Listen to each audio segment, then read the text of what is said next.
கதிர் வந்து dining table உட்காந்துருக்காரு. பக்கத்தில் தங்கச்சி அரசியும் உட்காந்து அழுதுகிட்டே இருக்காரு. அதெல்லாம் ஒன்றும் இல்லை அரசி, வீடு எனக்கு சரியாக போயிடும் அப்படின்னு கதிர் வந்து சமாதானப்படுத்துறாரு. உள்ளே நுழைஞ்ச உடனே மீனா பார்த்து ஷாக் ஆயிடுறாங்க.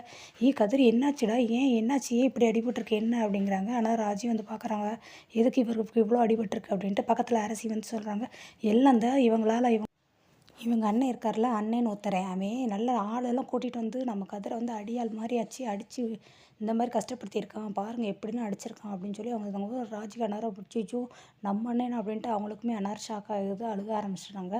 மீனா வந்துட்டு கதிர் என்னாச்சுடா, ஏன்டா இப்படி இருக்கா, நம்ம ஹாஸ்பிட்டல் போனோம் அப்படிங்கிறாங்க. அதெல்லாம் ஒன்றும் இல்லை நீ பரவாயில்ல, நாங்கள் ஹாஸ்பிட்டல் போயிட்டு வந்துட்டோம், ட்ரீட்மெண்ட் எடுத்துகிட்டு வந்து உட்காந்துருக்கேன் அப்படிங்கிறாங்க. எதுக்கு இவ்வளோ தூரம் அவன் அடிச்சிருக்கான், சும்மா விட்டீங்க நீங்கள் வேணா அப்படிங்கிறாங்க. உடனே கரெக்டாக நான் கோமதி கதிரோட அம்மாவும் வந்துடுறாங்க. சும்மா விடுவேனே நான், என் பிள்ளைய போட்டு இப்படி அடிச்சிருக்கான், நல்லா போய் நல்லா கிழிக்கிற மாதிரி 4 கேள்வி கேட்டுட்டு தான் வந்திருக்கேன் நான் அப்படின்னு சொல்லி கோமதியும் பேசுகிறாங்க. என்னடா இப்படி அடி